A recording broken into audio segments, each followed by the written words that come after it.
Hello and welcome to Gareth Icke tonight. As the dust settles in the aftermath of Turning Point USA founder Charlie Kirk's assassination, prominent online influencers are poised and on hand to kick the dust into the air again. This is war, and anyone asking questions like who really stands to gain from the USA being divided or has the gall to call for unity rather than division is weak and not to be trusted.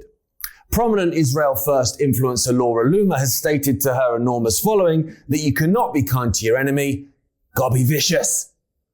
Right on script, Laura. Large swathes of Americans that would have previously checked their watch each time the FBI told them the time are now suddenly hanging on their every word. Why?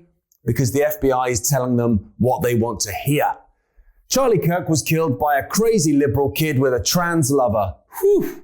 That's that settled then. Ignore all the inconsistencies, ignore all the others that would have stood to gain from the tragedy, ignore everything your eyes and ears tell you, the CCTV footage, the confession letter that was apparently destroyed, the text exchange between the supposed killer and his 22-year-old boyfriend that reads like it was written by a 53-year-old guy trying to work out how to use ChatGPT.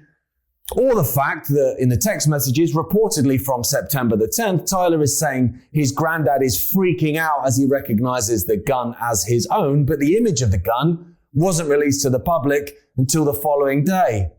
Ignore all of the above. Charlie Kirk was murdered by Tyler Robinson because, trust me, bro.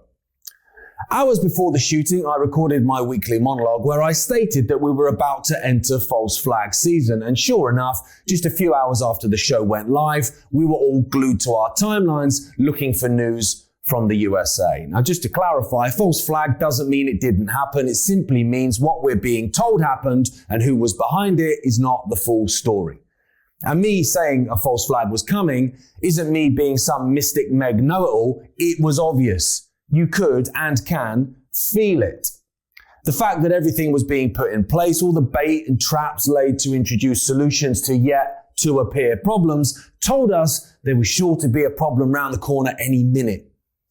Now, while some have refused to take a little nibble on the fishing hook, it seems the overwhelming majority of people have. The anger within those on the right, in no small part stoked by the very well-paid and algorithmically boosted agitators, has led, predictably, to them manifesting into what they once railed against. The freedom of speech absolutist right is now doxing and seeking the loss of employment for thousands of people on the left for words. Now, they might not be nice words, even repulsive words, but they're still words. Celebrating the death of another is twisted and dark. I'm with you on that. It's as twisted and dark as those that regularly celebrate the death of Palestinians in Gaza. But hypocrisy is the human condition, and you're never really too far from a terminal case of it. Free speech is most important when people you don't like say things you don't like, said the Daily Wire's Matt Walsh. He said that last year when the Democrats and Joe Biden were in the White House, and I wholeheartedly agree. How strange then to see him post the following now. His side, Donald Trump and the Republicans, are in charge. Well, apparently in charge. My team and I have now gotten at least 25 people fired from their jobs for celebrating Charlie Kirk's assassination. Should we keep going? Yes, cheered the mob. Fire them all. Fire them from a cannon.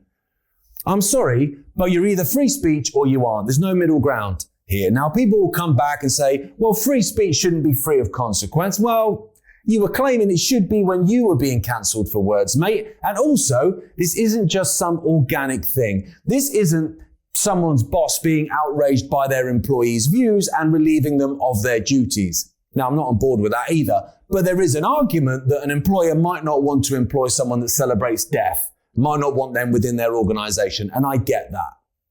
But this is a coordinated attempt by major political influencers to dox individuals and then have the baying mob contact their employers demanding their removal. Some of these influencers are even providing templates for people to send.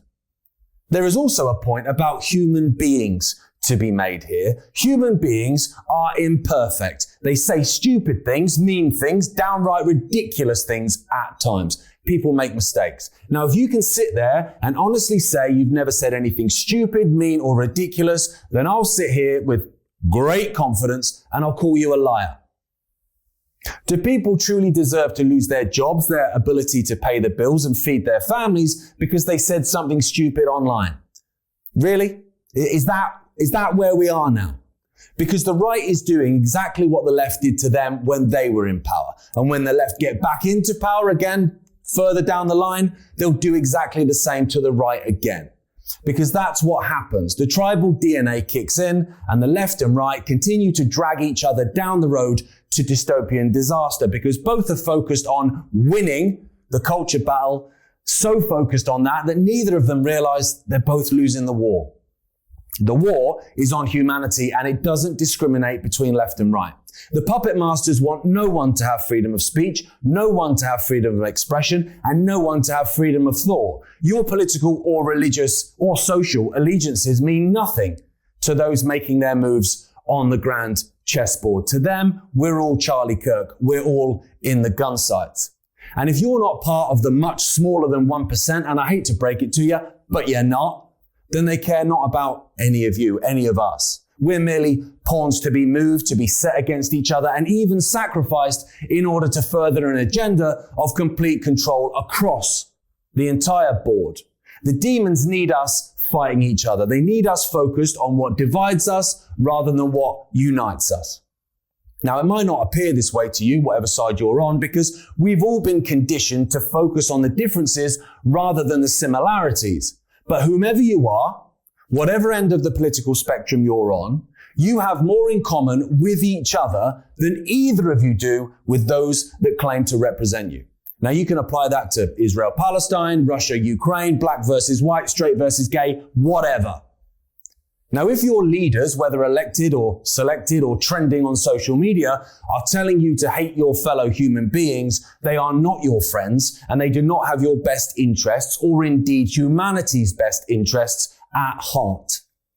They either knowingly or unknowingly work as agents for those that seek to pull us apart and tear down society to rebuild it in the image of Orwell's 1984 or Huxley's Brave New World. So as the likes of Laura Loomer tell us to be vicious and not to forgive our manufactured enemies, I will appeal to the United States and indeed Charlie Kirk's Christian values by countering her words with these from the Bible, from the Gospel of Matthew. But I say to you, love your enemies and pray for those who persecute you. John, beloved, let us love one another because love comes from God. Everyone who loves has been born of God and knows God. Whoever does not love does not know God because God is love. Ephesians, be kind and tender-hearted to one another, forgiving each other just as Christ, God, forgave you. Colossians, therefore, as the elect of God, holy and beloved, clothe yourselves with hearts of compassion, kindness, humility, gentleness, and patience.